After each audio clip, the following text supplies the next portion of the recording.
Have you ever wondered what makes creative people tick? Where do their ideas come from? What keeps them energized? What kinds of things get in their way? Is their life really as much fun as it looks from the outside? Hello, I'm your host, Lili Pierpont, and this is ArtStorming, a podcast about how ideas become paintings or poems, performances, or collections. Each episode, I'll chat with a guest from the arts community, and we'll explore how the most creative among us stare down a blank canvas or reach into the void and create something new. In our inaugural season, ArtStorming the City Different, we dipped our toes into the vast ocean of creativity with a focus on some of our favorite creators of Santa Fe, New Mexico. That conversation was enjoyed by artists and non-artists alike because it showed us how we can all benefit from learning how to generate something from nothing, dream bigger, charter new territories, and solve problems in new ways. In Season 2, we're going to take that concept of generating our lives with intention to the next level. This season, we're talking about legacy, art as legacy, and how the most creative among us tackle this rich and deeply personal subject. Welcome to ArtStorming, the Art of Remembrance. If you've been following along with us lately, you'll know that we've been exploring themes of how we proactively or inadvertently create our legacies and the role art can play in how we live and how we leave. But today we're stepping out of the artist studio and into the cinema for a very special edition episode to mark the release of the new award-winning documentary, André is an Idiot. It's hitting theaters nationwide beginning early March 2026, and honestly, it couldn't be a more perfect companion piece to everything we've been discussing in this season of ArtStorming. It's irreverent, it's poignant, and it tackles our Art of Remembrance theme in a way that's, well, uniquely André. But for those of you in Santa Fe, mark your calendars for the weekend of March 27th. The film will premiere at Sky Cinema, where producer Stelio Kitrilakis and I will be hosting a live Q&A right after the opening night screening. I believe tickets are still available for the Saturday and Sunday shows, and I'll be introducing the film for both of those showings as well. For those of you listening in other parts of the country, I urge you to find showings near you. This film is not to be missed. My even bigger hope is that it will become a cult classic available and encouraging important conversations for years to come. So let's dive into why this story is so important. Well, thanks for having us. Oh, you're so welcome. So I'm with Tony Benna and Stelio, and we are ArtStorming today about the movie André is an Idiot. Has already started the circuit in the film festivals and is getting great acclaim and has won some awards. And we are going to be rolling it out in Santa Fe on March 27th. So this is a special extra episode for us, dropping whenever we decide to do that. But I wanted to jump on this opportunity because it's so amazing how in alignment with our Season 2 this whole project is. And so I'm very eager to just get your take on how this whole project came to be and the impact that it's had on you guys personally. So Tony, you're the director, and Stelio, you're one of the producers. Is that correct? Yes. So why don't you guys take your respective moments to just fill me in on your particular role and how this all came about? Sure. You want me to start, Celia, or you want to go? Yeah, why don't you start? Yeah. So I worked with André in advertising for multiple years. He was a wildly crazy creative director, writer, and every project that he came up with was insane. We almost always died or were arrested. He was always trying to have me jump a fence to film some illegal scene or something like that. Hey, we can't shoot over there. We got to shoot over there, kind of thing. I hadn't spoken to him about 5 years, but over those years we worked together, we became really close. And he would tell me all these crazy stories about his life. And one of those was the green card wedding. And all these stories I thought he was embellishing because André being a writer and a creative director, I thought, hey, half this is probably just, bluff. So when he called me 5 years later, we hadn't spoken for a while. He sent me an email and he said, got a really fun project, let's get on a Zoom. And I thought it was going to be another ad. And I get on a Zoom and he said, I have stage 4 cancer and I want to make a comedy film about this. And I thought he was messing with me. André being André, you never knew if he was joking. So I was like, come on, what's the catch? And he was like, there's no catch. I just want to make this funny. I want to learn from this and I want to experience this and I want you to direct it. And I said, man, can I just have like 2 weeks to digest the fact that you have cancer. Before I agreed to this, I was shocked, and during that week, I just thought to myself, cancer is not funny, but André is one of the most hilarious and brilliant people I've ever met. And if anyone can make this funny, it's going to be André. And my initial goal was, if I could just capture his crazy stories for his kids, that's already enough. And I also wanted to have them corroborate the truths. Turns out every crazy André story is 100% true, which is scary, but real. And so that's how it started for me. And Stelio, sorry if I spoke too long. But... No. We got plenty of time here, and I'm going to go deep into all of this. So you guys, okay, good. Also, my connection to André was very similar too. We, the ad agency that we all worked at, I started inside another company I had, and then it grew out of that. And I went over there to just say hi to all those guys after they'd been in business for a while. And then I met this weird guy, André. And at the time, I was chasing entertainment projects in Hollywood, TV shows and movies and all that sort of stuff. And I said to André, this can be fun for us. Why don't we go pitch some stuff in LA and see what we come up with? And that's how we got the Apes project. And we continued to pitch insane stuff for the past 10 years. And during that time that Tony wasn't working with André, I was still pitching stuff with him. And I don't know why André didn't want to tell me that he had cancer first. He talked to Tony and Lee first, and his family, obviously, and they got started. And I came in once they were up and running and André was funding it. And he said to me, I don't know, I think we're making a movie. What do you think about that? And I said, I think that's a great idea. Let's see what we can do. And I have partners that are much more active in Hollywood. So we got them involved, and that's how it all started. And I was delighted to find out, wait a minute, André, you already started, and I know the director, and I know the other people that are involved, and I know the DP, and I know everybody here. They're all, we all worked together for a million years. So it was like a family get together in that sense, and quite literally with this family there the whole time we were shooting too. So, well, it's like the world's longest awake. One of the my guests earlier this year talked about giving an awake for his mother, who wanted to be with all the people that had been in her life before she died. She knew she was dying. She knew it was imminent. So they had a huge party and they got together and she got to see everybody. And it was a big celebration of her life. And like with André, very consistent with who she was as a person. And what is so moving to me about this whole project is that he thought to include all of you in this very intentional, not just a public service announcement for go get a colonoscopy, which is brilliant in and of itself, but just to leave that imprint that you all had tastes of, in a very profound way. And he left this incredible legacy. So, I was having a conversation with him at the end of the filming, and I said to him, did you plan this whole thing? He said, yeah, I did plan. And I said, well, so, and what were you thinking about getting all of us together? And he said, I think you guys, I was talking about Tony, something had happened with Tony. I forget what it was, but I brought Tony up and he said, well, I want you guys to work together.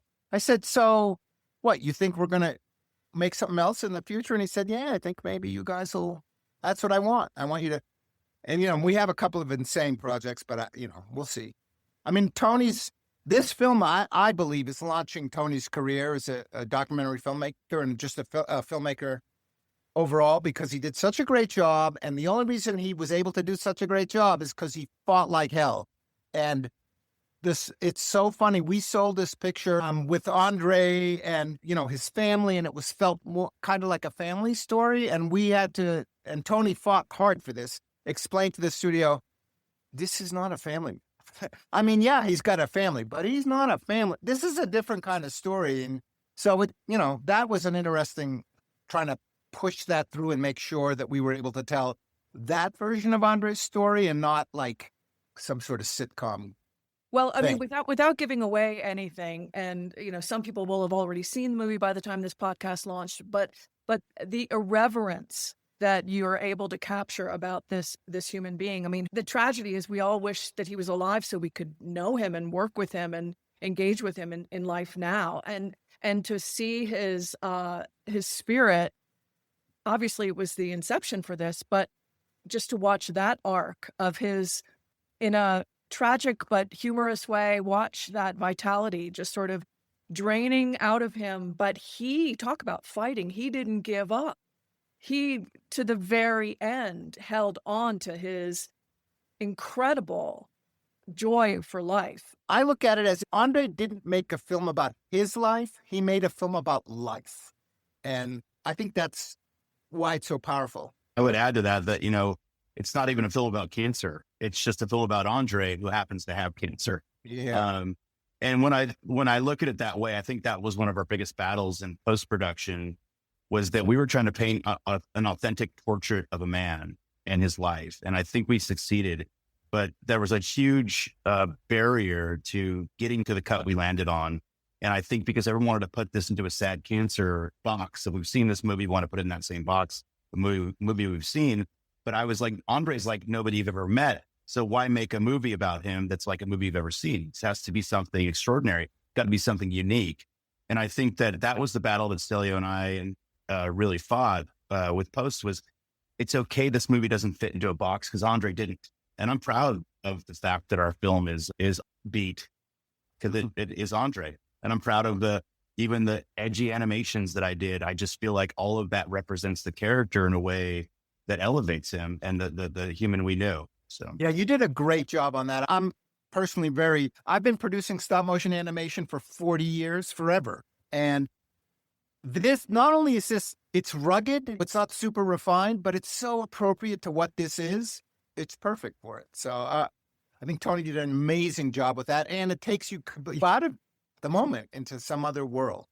Well, yeah. And for our purposes, the reason that I love it is because our whole theme is about living and leaving with radical intention. And if anybody has captured the spirit of that, it was André's, intention and your vision and carrying it out that does that. And it's exactly the message that with ArtBridge, we're trying to get out there into the world, really interrupting this idea that, we live and then we die. And then if you're a big enough personality, maybe people remember for a few minutes, and then you end up in what we call the cement orchard, a graveyard with tombstones. And we're trying to blow through that whole thing. And so in the same way that your film is trying to disrupt the way we look at a story about a person and their life and their death and how they chose to leave, it fits beautifully into our whole theme. So I was so excited when I saw it, and it's so refreshing. And I hope that people will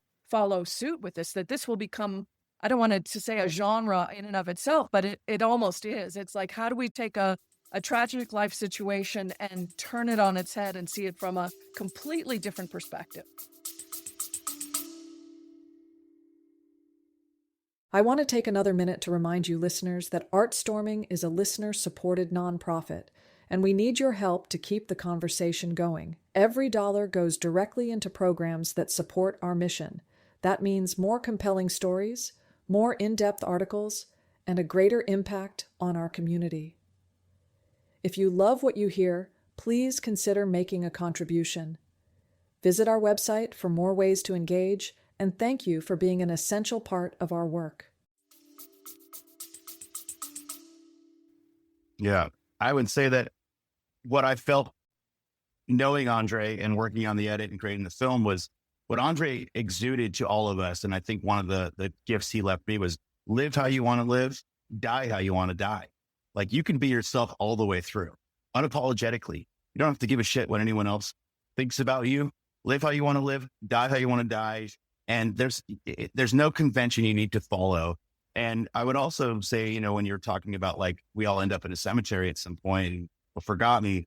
One of the best moments for me during this process of the film being in festivals was after Sundance. André says in the movie, he says, you don't really die until nobody speaks your name anymore. And I was talking to André's family after the premiere at Sundance, and everybody was emotional, and we were all so excited. And Tallulah said to me, now that this film's out there, my dad's name will be spoken and he'll be remembered. So theoretically, just like André says in the film, his life will go on forever, because we're going to speak his name as André's an idiot. But he'd love that. He'd love the fact that he's remembered as an idiot. We all know he's brilliant. I didn't know she said that to you at Sundance. That's great. Yeah.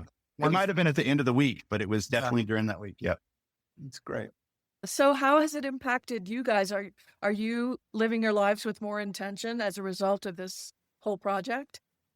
Or is it one of those things that it's you're still too deep in it to have? Poor Tony is running around to every opening of the film. Now we're at the tail end of the festival circuit and about to, in 2 weeks, start the theatrical release. And the distributor has him every day going to a different city. It's like, That doesn't kill you. It'll make you stronger, right? That's right. I'm the stop motion puppet now. And puppeted around. No, but I would say that to answer your question, though, that the filmmaking process and working with André and everyone and watching André and his family go through what they went through and working with the oncologists and the oncology nurses that we didn't put in the film because we had to make a decision during the edit. It's a science film. It's just more of a character piece. I think we made the right decision, but we did film with the oncology nurses and the oncologists. And I guess what I'm getting at is my takeaway is consider your mortality every day. The idea of memento mori, the idea of the more that you consider death, the richer your life is going to be. And it's not just from André that I learned that, but from the oncology nurses and from the oncologists, because they see this every day. And the conversations we had with them were profound. The way that they live their lives when they leave their work, the way that they view every morning that they are alive compared to how I was viewing my life, which was just sort of stumbling and bumbling through, but not really thinking, I only have a limited amount of time and no one's promised tomorrow kind of things. And so I think that was one of the gifts that André and the people we interviewed along the way really gave me was consider your mortality every day. Yeah. And what I love about it is that he's not heavy about it.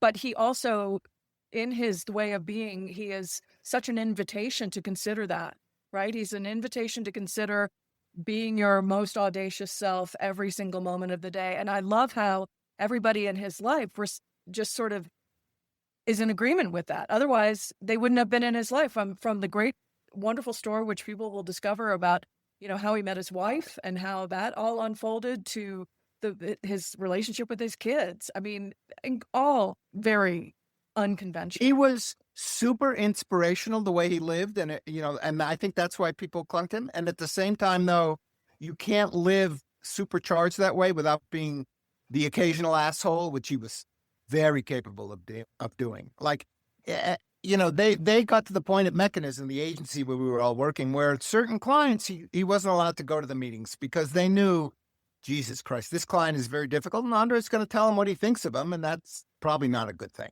So, well, I mean, that's also the artistic, yeah, and it's inspirational. It's like everyone's, we were all inspired by it while we were working with him and making it. It was like, Jesus, this guy is like, he's getting up and doing it again today. I can't believe it. It's so, amazing.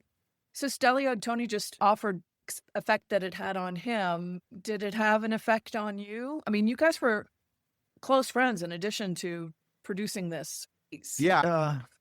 When someone you love that you're close to is dying and dying slowly, it's excruciating. And there was that excruciating component to the 4.5, 5 years that we were doing it. But it was also inspiring. I mean, I appreciated that he inspired me, and he did fucking pull off the thing that he wanted to do, which is get us all talking about the next thing.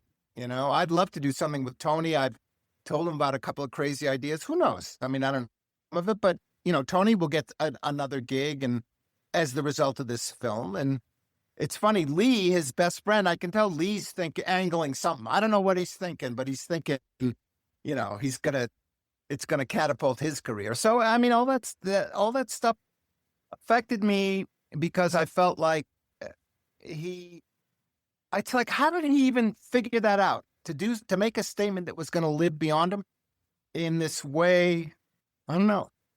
Well, because it was a collaborative project, it must have been kind of challenging because you didn't know when he was going to die. So you didn't know how long this project was going to go on. I mean, were you filming every day for that entire 5 years or 3 years? No, it was 3.5 years of filming, but we were filming probably once every 6 weeks for about a 10-day period. Towards the end, we were filming more. And when there was certain, situations that needed our attention, I'd fly out and film. But cancer is one of those things where we weren't sitting around waiting for André to die. There were so many moments where we thought he was going to survive this. He was involved in some amazing possible clinical trials that he just was at the verge of getting into. And there was things that were life-saving, that were so technologically advanced that seemed like this could change the entire trajectory of the story. And that's, of course, what we were excited about following is, what if he beats this thing? What if, against all odds, with this new clinical trial, we're making an entirely different film than we thought? And I think we all had hope. And I think that cancer does that to us, is that there's these really high highs and there's these plateaus where you stay at these high highs, where Andre's doing great, responded to the chemo, everyone's laughing, we're all having a good time. And then there'd be like a scare, like a little low. And then for a few weeks, we'd be like, man, I hope that, that things get better. And then it'd go back up again. But over time, that sort of started to just like be more of a downward slope. But I think that all of us had hope, and just as much hope, and I guess naivety as André and Janice did, in a way of, denial, denial. And we were having fun making the film. We were making art with our friend. Like, what better excuse to make art with our friend? And also, I do feel like he curated this group around him, as Stelio is saying. He handpicked the 5 or 6 people that were going to be around him for his final years to make one big art project. And to be included in that circle meant the world to me. André had a tight circle as it was.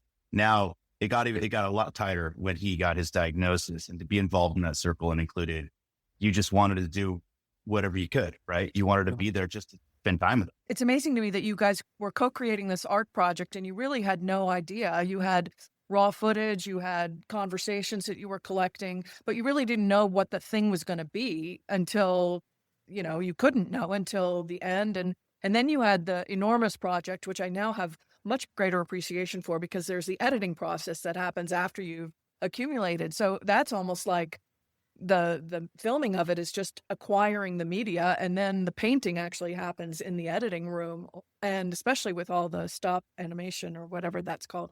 And you know what? To Tony's credit, he responded to the material as it was created and as we shot it. A lot of documentaries, a lot of filmmakers have an idea. I'm going to make a film about a happy guy dying of cancer, and it's going to be about his family, whatever it is. Tony stuck to, I'm going to see what happens. I'm going to reveal it as it reveals itself to me. And he didn't have an agenda, which I think is part of why it's so good. It was a soft hand. Well, yeah. And as somebody watching it, you don't even know how the film is going to end, because you don't know how you guys are choosing to do that. But I did not foresee any moment from moment to moment. So I was absolutely riveted the entire time, because it does feel like it's happening in real time. And even though it's a several year period condensed, you are in the moment with each frame and each shot and each choice that you guys made, which I think is phenomenal, that you could keep that freshness and aliveness to it. My original question was, how much time after he died did you come up with the final cut? What was that gap in time? Well, we edited for about a year until we had the final edit, but I would say the first 8 months of that edit were all trial and error, and mostly failure, mostly getting forced to do a film that didn't represent André. And it wasn't until the last 2 or 3 months that Stelio and a few of the Safe House Pictures people helped me get my director's edit, and I was able to take control again, where I cut the film that I'd shot. And that film really does play off of the emotional roller coaster that we were on. And that was my intent, is that I want you to laugh when we were laughing. I want you to get a little bit of taste of, this could get a little bit scary, but no, it's still fun. Andre's still there. Everyone's having a good time. And I wanted the audience to feel what I felt. And I think that comes across. And when I really think of the cadence of the edit, it's that 3.5 years in a nutshell. Mm-hmm. And it was 95% laughter and fun, and then, maybe 90% laughter and fun and 10% reality. And I tried to make that resonate to the audience best I could. It must have been so incredible to watch the thing in its entirety, having lived through it, to then see the edited version of it and then be able to determine whether that was true to your experience. You know what I mean? What incredible courage and a lot of fortitude to be able to relive that experience, especially people who, if you love them so much. Was that Yeah. far? Or Yeah. The edit process, I was on an interview earlier today with Rolling Stone, and they were asking me about that exact thing. And I said, the editing process for me was my grieving process, because I spent a year with André after he was already gone. And not only with André, but with his puppet. And I would yell at his puppet. He'd be like, "Damn it, André," because it'd be falling over, And then I would be crying, and I broke my hand. And I mean, I had this whole emotional breakdown when I realized in the end, it was just really the way I was grieving, the past 3.5 years was through this edit process. But also one thing I wanted to add that's kind of funny and lighthearted is, we had so much footage, as Stelio said, more than 300 hours. I think we could have made a 4 or 5 part series about André.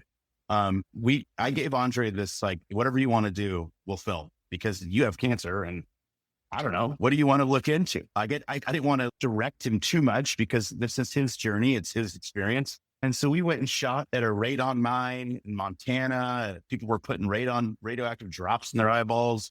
We shot a crystal healing session. André, which were amazing. But it's just great. Yeah. I wish the movie was 4.5 hours long, because there's so much great stuff in there. Well, André used to sit on doing 9 grams of mushrooms. We're like, all right, So giving André that, like, that leeway, though, to do whatever he wanted, there really was no structure to the film in my mind for quite a few years. I was like, this is crazy. We're just shooting all this random stuff. But at the same time, I was unpeeling the layers of the onion with his family, with him, his daughters, his brother, to sort of understand where everybody was at, to ground it. And I think it was André's crazy impromptu ideas that he wanted to do, mixed with what was really grounding the film, which was the emotions going on with the family, with André, and watching André sort of transform into being more vulnerable. I totally agree with that. And that was one of the biggest surprises for me, is I knew his family, his wife and his daughters. I'd met him before, but getting to really know them under these circumstances was, I'd say like a year into it, I realized, now I'm going to know his whole family, and I'm going to know Janice a lot better. And that kind of thing would only happen on a documentary. And frankly, it would only happen on a documentary that you were shooting about someone that you love. I mean, for us, it was a very, very unique experience. And most, even documentary filmmakers, I wouldn't think would have the same sort of experience as this. It's very personal. Again, André being the central character and the character that he was, his curiosity to go do a primal yell or whatever, that was the death yell, which that was one of my favorite moments, because it's one of the things that in years of constructing this season about intentional living and dying, I hadn't encountered that particular practice. So I'm thrilled to learn about that. But for his curiosity, while he's feeling like shit, to be able to go out there and explore all of these different things that you didn't necessarily include in the film, from the bowls to the radiation stuff. I mean, he had to be such an insatiably curious human being. And a lot of these things you can't experience unless you're dying, because otherwise you're just sort of a journalist exploring around the perimeter of it. But when you're actually the person dying, and then to bring the film crew along to experience his experience of that firsthand is amazing. I mean, like, I think you guys have to do like a part 2 with all the outtakes or something, because it would be amazing to present all those different options to people. I was going to say, we scratched the surface in the film of what André was curious about and looked into. If it was up to André, we would have gone to get a consultation with the head transplant doctor. And the craziest thing about working with André was you never knew if he was actually going to do it or not. And when the head transplant thing came up, I thought, if we go to Italy, he's going to try this, because you just never knew. You could never tell what was a joke and what wasn't. And that was the best part about André, but also a little worrisome as the director. You're like, I don't want to be partial to something that's, ends up taking your life.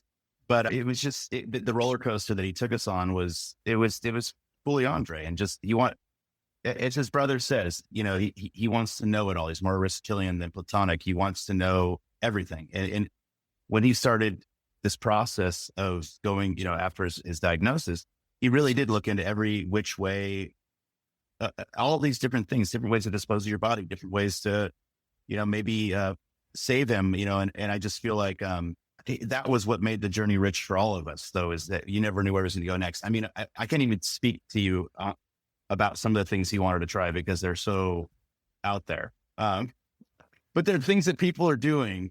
Well, I'll say one, and you can cut it out of your podcast. No, I want to hear it all. The most audacious.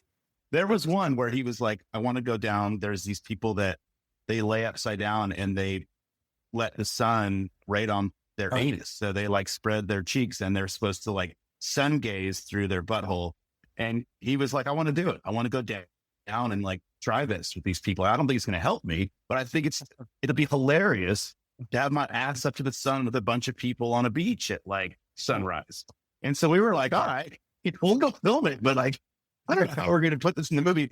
And that's where the puppet came in handy too. Is why I brought the puppet into play was that some of the things that André was talking about, you can't put a real human being through. So he's talking about 10 ways to dispose of his body. A puppet makes that acceptable. It makes it funny. It makes it comical, but you can't put a human through that in like a recreation sort of thing. Right. So he's coming with all these ideas and saying all this stuff on interviews. And I'm like, that's really brilliant and genius and funny, but not with a human. It's funny with a puppet. And so the puppet really did allow us to sort of show some of André's crazier ideas, like who wants to kill me, in a lighthearted way, the way he meant it, which was a joke, Well, sorry, that was a long answer. No, but that's great because it does. One of the things he's done is he's given everybody access to breaking the tension of, the fear that people go through when they're given a diagnosis like that. And the way he just so approached it head on and said, okay, let's go on this journey. And he took a lot of the fear out of it by making it humorous. I mean, that was one of the things that is conveyed so well in the film. And I keep giving him all the credit for it, and he gets credit for it. But the fact that you guys produced something, the final product of which is so accessible and such a beautiful balance of the poignant and the hilarious together side by side. So, some of this is André and a lot of it is you guys. So hats off to you for what you've done here. And I'm still like, what if all the outrageous things that he proposed, what any of them kind of produce an aha for you? Like, oh, if I was faced with this situation, not necessarily a terminal illness, but, hopefully we live a little bit longer, but it could come at any time. Any big inspirations for some of the things that he did that you'd be curious to do yourself? I didn't get inspired for specific things, but I definitely got inspired by his general attitude of, Stelio, if you give a shit, it's not going to work. So we need to like do this and not give a shit. We need to just go in there. Like a lot of the work stuff I did with him, which he had the same attitude about, was we would pitch ideas to studios that, they'd ask us to leave the room afterwards. I mean, it was that kind of thing where, and that fearlessness is contagious. And that was great. That was like, and that was sort of the big revelation for me personally of the whole film was, okay, you can either die and get sick and suffer, or you can die and make it a glorious. In fact, you can make your whole life kind of special that way. If you just got to focus and be aware that it's your limitations, like you're going to die pretty soon, or all those things that you have to rise above. And he was very good at that. And the idea that he did it in a way that inspired everybody else around him, that was part of his goal, I think. I think he had a goal they didn't tell us that we are now finding out. So, yeah, I'll add to that. I mean, there wasn't a specific thing that André did that I think I would look into because a lot of his stuff was so out there, like cryogenics and whatnot. But I do think that André became a full person during the process of this movie. Yeah. And I think he was aiming to become a full person. And by that, I mean to explore everything within him that he had been afraid to, or hadn't let out because he had a harder shell. And I think this process of interviewing and the movie almost was therapeutic in that way to sort of let that shell start to break. And I think we all, like he says in the film, we all paint these portraits we want people to see of ourselves, but really the most interesting portraits are the ones that show our flaws. And I think that's what he was really good at, being vulnerable through humor, right? which is a way to be vulnerable. If I joke about this, then I'm putting it all on the table. But I think he had to learn to be vulnerable in sadness and in heartbreak, which is harder, right? That's a harder thing to stomach, especially for him, because he had used humor and his intelligence so for so many years to kind of brush off the harder things, to joke his way out of them. If I can cut this hard moment with a joke, everyone's going to laugh. I don't think it's a deal. And we do that through the film too. And I did that in the edit on purpose, including, all the way to the end. And I don't want to spoil it, but is treat the edit like André would treat life. Get heavy, cut it with a joke. Get heavy, cut it with a joke, And, but I do feel that what I learned from him was it's okay to explore.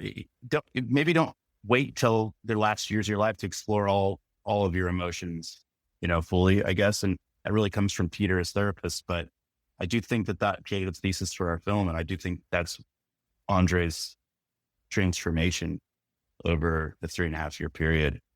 I don't know. We definitely saw that arc of vulnerability. I mean, you saw him go from like a sharp wit, razor sharp, to this sort of softening. And the way you portrayed it in the film was this beautiful shift of dynamic between he and his family and his daughters in particular. I thought you handled that just so gracefully and probably so truthfully. And I'm really curious, like how the family responded to the film.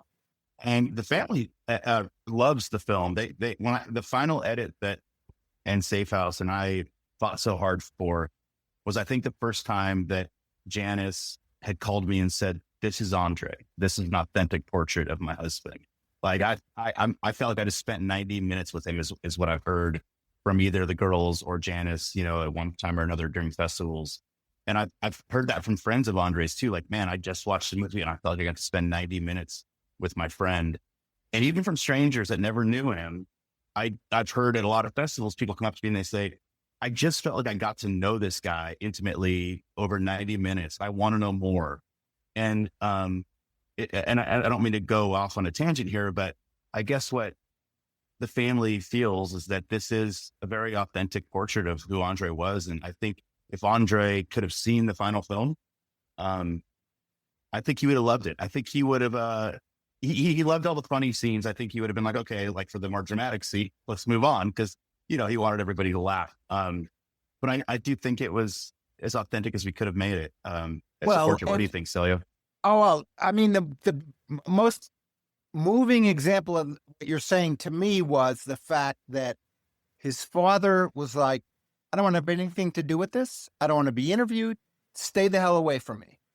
Then he saw the damn film and he's like, how can I get involved? After his son had died. Yeah, he wrote me a thank you note and said, thank you for this beautiful legacy you've left my son, after not wanting to be involved for 3.5 years. And that was a true honor to get that note from his father. Oh, yeah. I can only imagine. Well, it's like, you've been charged with writing the eulogy for somebody, and then, and the parents don't want to have anything to do. And all of a sudden they recognize themselves. And especially I can imagine the father and the brother, particularly. I mean, talk about chalk and cheese, the brothers. Holy, I've never seen two more different human beings. And I love the way you introduced, and I love the polarity of it in the film. And again, I don't want to say too much, but I can see that it was an honor to get that message from. There's also amazing stuff with his brother that didn't make it into the cut in terms of the family dynamic, which is so cool to see, but it's not there. We're going to pause here for a moment to speak to our listeners. If you like this content and want more information on our guests, their projects, and more in-depth ways to engage with us, you can find us on artbridgenm.org or our ArtBridge Substack. Please read, follow, and share our content. Your subscriptions, shares, and contributions help us grow our artistic community. Thank you, and now back to our conversation. Well, again, you got to do the sequel with all the outtakes. I just think it would be amazing. So say a little bit more, because I could tell it really struck a chord. The response from the brother and the father in particular. Like, in what ways did he get involved after the fact? What ways were there for him to get involved after the fact? Well, I don't want to talk about it too much because his dad's very private, but Tony made a film that then when he showed it to the subject's parent, moved him in a way that he had never been moved before. I mean, so André appears to be this guy who's all about cutting up, but the fact that he had all these agendas, to get you guys all together, to probably move his father and to connect with his father in ways that his father wasn't capable of while he was alive. I mean, we all have these relationships with people that seem impenetrable and immovable. And for you to collectively have been able to produce a piece that was so true to his authentic message and that reached so to the core of his wife and his father and his brother. I mean, wow. I mean, that's André magic working through you, if I, could characterize it as something. But it also speaks, it also speaks to just, how attuned you were to this man and how devoted you were to working with him to get his vision across. Yeah, thank you. I'd say that, my biggest fear during the edit was if the girls don't the film, Andre's daughters. I felt like for their sake, after disrupting their life for 3.5 years with their father, with cameras and coming out of the house and getting to know everybody on a very personal level, that it was very important to me more than I didn't care about the whole world, what they thought about this movie. I just cared about what Janice and Tallulah and Delilah thought. And of course, I didn't know Andre's father at this point. And Andre's brother lives in Tbilisi, Georgia. So I just haven't spoken with him since we shot, but I think he's going to be in New York, which I'm excited to see him again. But really the audience I catered towards was the girls and meaning Janice, Tallulah, and Delilah, because it's their father. It's Janice's husband. And if I don't create an authentic portrait, then I've failed everybody. I failed André. I failed the family. And I also knew that the authentic portrait was the most interesting way to go. It was, I didn't make a film about colon cancer. If I wanted to make a film about a man with colon cancer, I would have found some guy in the Midwest with colon cancer and just made a sad film. It was a character piece. It was about André. That was the magic, it was his approach to life and his approach to his illness that made this film interesting. Why I jumped on it, but yes, my main goal was if the girls and Janice like it, this is a win. And I don't care what Sundance thinks. I don't care what any production company thinks or the world. And it turns out that was the right way to go, so the right instinct, I suppose. Well, so he had this one motive, ulterior motive or agenda to get you guys all together so that you could work on future projects. And one was to touch his father and one was to touch his family. What do you think, if he had a bigger message besides get a colonoscopy, what do you think he would like to see as his lasting legacy, the impact on the audience at large? Go ahead, Stelio, if you want, or I have one. I don't know that he had that. I don't know that he had an agenda that way. But I don't know. What do you think, Tony? I mean, I think it's twofold. I think that I believe that André is so intelligent and so brilliant that he actually put us all together so that we would fill the void of him being gone. And so Lee and I are very close now. Stelio and I are very close now. And André would have been that glue between all of us, but Stelio and Lee and I weren't very close, but he left us together. And I think he did the same thing with the family by giving Janice and the girls almost this second family of friends that André loved and trusted. Stelio, myself, Lee's over there at the house a lot with Janice. They hang out a lot in San Francisco. We have a very close relationship, obviously, after this journey. And I can't help but think that André did that intentionally. He's like, how can I replace myself with people that can fill the void when I'm gone? And that's beautiful. If he masterminded it, because it seems like he did, it's unbelievable. And I have these lasting relationships now that I'm so happy to have, and I wouldn't have had 5 years ago. But your question of, I guess the second part of that question would be, what did he want to tell the world? I don't think André even, when he was, at the end of making the film, no spoiler alerts or whatever, but I don't think he really even knew if this thing was going to get out into the world. I think he hoped it did. I think he proved it along the way. I think that his message was be who you want. I mean, he said it to me on an interview, live how you want, die how you want. Yeah. Just be who you are. Like, it's that simple, you know? And I think that would be his other message. Just be unapologetically yourself. I think that's the more the message than get a colonoscopy. I think the altruistic part of it, save lives, he wanted to do as a redemption for some of the ad work he had done and just to give back. And I do think that he felt that he didn't want that to happen to me. He didn't want it to happen to Stelio, or anyone in the world, or, you know, at 50 or 45 to get this horrible disease, or even younger now. And so I think he uses self-deprecating humor and his brilliance to save lives and to bring us all together to fill the void when he was gone, in case he wasn't going to be around. Yeah, that's really well said. And also, I think it was his message, if there was one, was don't forget to stay alive. You know, you're alive. Don't forget to be alive. That's beautiful. And did you see him passing that spark along in that during the time of the filming? Did that you mentioned that it was sort of contagious? Did you see him spark that in people? Everybody. Yeah. Everyone knew what was going on. We were all self-aware of the impact of what we were doing. I mean, we didn't really know where it was going to go, but you knew you were doing something that mattered. And even if it was just for the family in the end, I would have been okay with that. Even if we would have spent 3.5 years to give the family that film, that would have been all the gratitude I needed for the project, because I was so grateful to be involved, or just to be included in Andre's circle and to spend that time. So how does one, as an artist, and the film arts, the 7 arts is such a unique thing because it's such a collaborative project, but how do you top this? I mean, this has got to be, for both of you, something that is such the intersection of authenticity and your art form and collaboration and all of this. How on earth do you find satisfaction in any future project? It's a good question. I think for me, this was the training wheels for the next project. And I know that might not be the answer you're looking for, but what I mean by that is André gave me the fire and the gumption to finish a project like this, to see it through all adversity, to get this thing out into the world. So I think that he left me with almost the training to do any project, to do any creative endeavor that comes my way.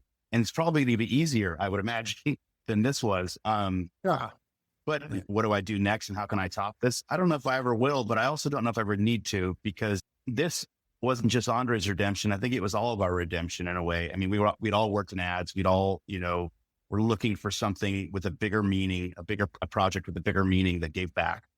And André not only gave us that, or me that, and I think all of us, but also he changed my entire career.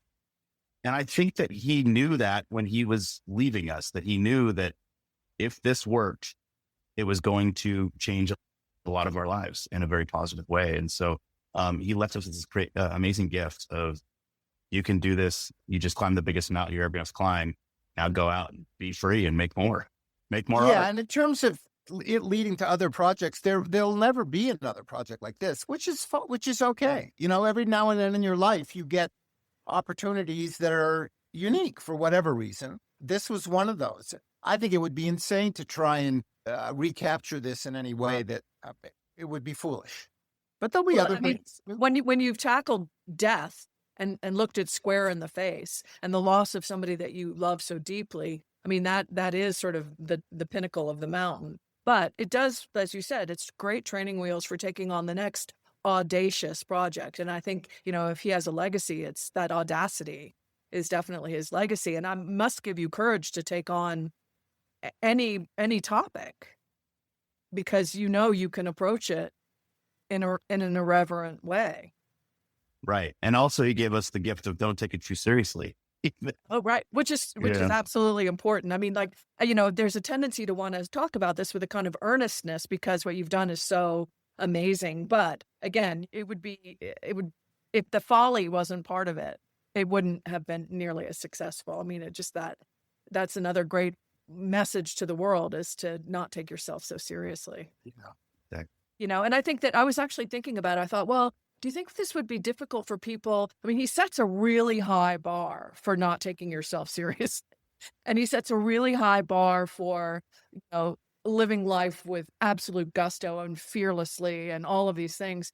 And for people who are struggling with cancer and feeling pretty wimpy right now, or who are struggling with the loss of somebody, I could see how they would feel like, oh my gosh, anything that I'm doing that's less than that is I'm inferior in some way, or that I'm not living up to my full potential. So obviously it goes without saying that this is Andre's way of doing it. It's not everybody's way of doing it. Yeah.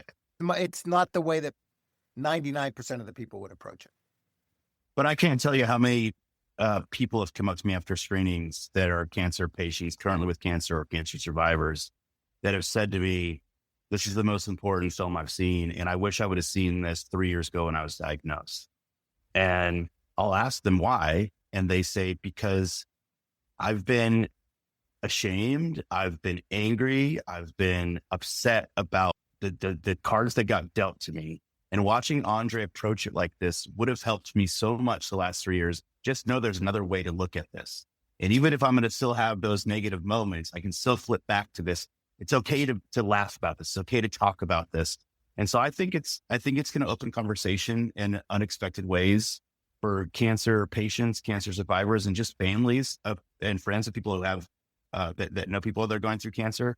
And I think that's another beautiful part of this film, is that it allows us to talk about it candidly. It allows us to even joke about it. I've had people say, I just want to show this to my family so we can all talk to my cousin about it, because everybody's not knowing how to talk to him since he was diagnosed. But if we can all watch this together, it's going to open that conversation. And I think that's the other beauty, and the other thing that this film offers is opening conversation about mortality, about death, about sickness, and that it's okay. We're all going to go through this at some point. We're all going to experience this at some point. Let's talk about it. Let's joke about it. So I don't think it's going to hold people back. Hopefully, from what I've gathered, people are very inspired by the openness that André exudes in the film. And I think they want to implement in their own lives, that same openness, humor with their loved ones that might be going through something similar. And Stelio, you were going to say something about that too. I mean, we're excited. One thing that's I think the film's going to do really well. I know you're not supposed to say that, and it's a little film and it's an indie thing and all that, but I think it's going to do really well. And we're all as excited as shit. In 6 days, it opens. So everything changes. I don't know how, but it will. Everything will change. I think for the better. I think it'll be really well received. And I think we made a really good film that wouldn't have been as good as it is if we'd listened to everybody else. And I think I think we know how good it is. I think nobody else does yet. So, well, I think of this as so much more than a film. I think this is the beginning of a movement.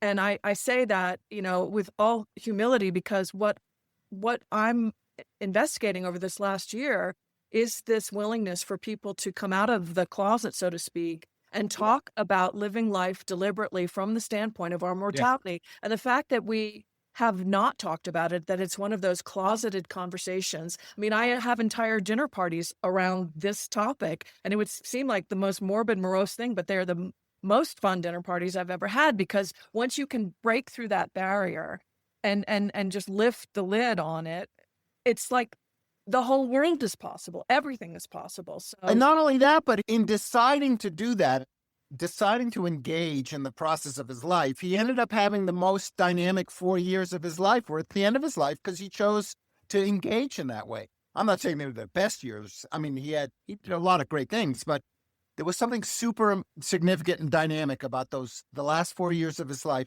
which he initiated upon getting a terminal diagnosis. That's what made him spring to life, which is awesome, I think.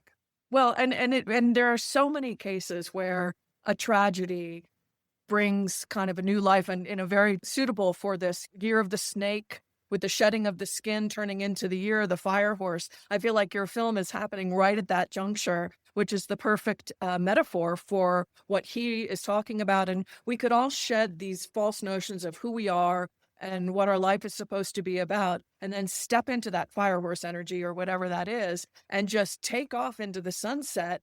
And we can take that message or that lesson that André learned in the last 4 years of his life and apply that to the last how much time we have left, each individually. And I think that's the fundamental thing that's so inspiring about this movie, is the permission that it gives us all to consider the possibility that whether we have 2 more years or 40 more years, there's no time like the present to get engaged. And I think that's the butterfly effect that this film is going to have. It's much more than a film. I hope it does hugely well in the box office and all of that. But I also really hope that it does more than that it has this ripple effect that goes out. And I say that in André's honor and in your honor. And thank you so much for having the courage to do something so out of the lines, like this so much. And it's going to do great things for storytelling in general, like the stories that we're allowed to talk about. And I can't wait to see what you guys are up to next. And I'm so excited to have the debut here in Santa Fe on March 27th. And Stelio and I are going to be able to do a little Q&A. And I was thinking about an interesting way to collect questions. So I was thinking of calling it Questions to the Void, where we actually get people to ask questions in theaters all over and create like a text your question too. And then we could actually do a follow-up if you wanted.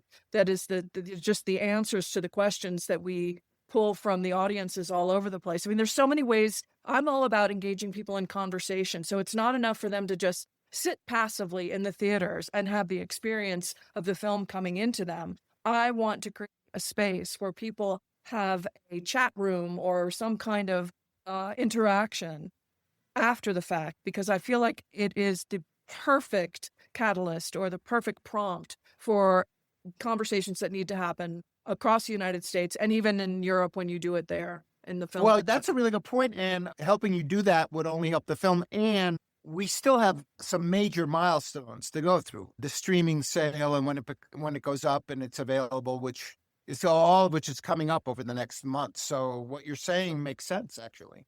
Well, I mean, I would just love to see this not just be another movie. I really want to see the beginning of a conversation. And I think André would approve of that. And then even if we just had a way to collect using social media or something, like, what's your death scream? Like, share your death scream, or share your most audacious idea or your playlist for your exit. I mean, these are all the kinds of things that we're trying to get people to play with, right? And to talk about. And for us to be able to create a space or a collection, a vehicle to collect this and get people talking to each other, I think would be the natural extension and expression of this. So maybe we can brainstorm on different ways that we can do that. And ArtStorming would be delighted to facilitate that in any way that we can. But certainly our podcast, this conversation will be available. I know you've been interviewed by tons of people, and there are lots of podcasts and interviews out there available, but we really would love to be part of the ongoing conversation. Yeah, I would love that. I think that this film, any great film should have you talking and thinking about it for days after. And, that conversation, I think after seeing something like this, like André's an Idiot, is an important conversation. I think it's what André would have wanted, as you said. It's opening up that conversation about sickness, death, mortality. We should be able to talk about these things while we're alive with each other. It's much like, it's very similar to like what's going on in death cafes, right? So that might even be a great place for this film to be streamed, is in death cafes, open conversation. It's such a taboo conversation, as André says. Everyone's so afraid to talk about death and talk about their vulnerabilities. But the more we do, the stronger we are, and the less fear we have about the unknown, because we're all together on this now. We're going through this together. So I would definitely love to be back on the podcast to continue the conversation any day of the week, because I feel like André started the conversation. Let's carry the torch. Exactly. Well, that's a beautiful place to end it. But not to be ended. We will continue this conversation. And I'm even thinking that we have a companion art exhibition that we're calling Remains to be Seen. I think André would approve of that title. It's a memorial arts exhibition. And we could possibly even put a trailer for the film within that exhibition, because it is such a beautiful expression of what we're doing with the exhibition and with our podcast and our whole organization. That should be okay. You know what, Lily, if you just tell me whatever it is that you want to do, what you're planning, I'll run it by the distributor and get it approved. Okay, great. Thank you so much, Stelio. I Thank will you see so you in a much. couple of weeks. Thank you so much. This has been Thanks. great. Fantastic. Thank you. All right. Bye. Talk later. So thanks for joining us today. ArtStorming is brought to you and supported by ArtBridge NM and listeners like you. Look for us on your favorite podcast platforms or wherever you listen. Your subscriptions, likes, comments, and shares help us to reach more listeners and attract the support we need to thrive in these challenging times. If you love what you hear, please consider making a contribution. We rely on your help to keep these conversations going. Every dollar you contribute goes directly into programs that support our mission. And we've been offered a matching grant that will match every dollar that you contribute. That means more compelling stories, more in-depth articles, and an even greater impact on our community. Please visit our website at www.artbridgenm.org, and thank you so much for being an essential part of our work.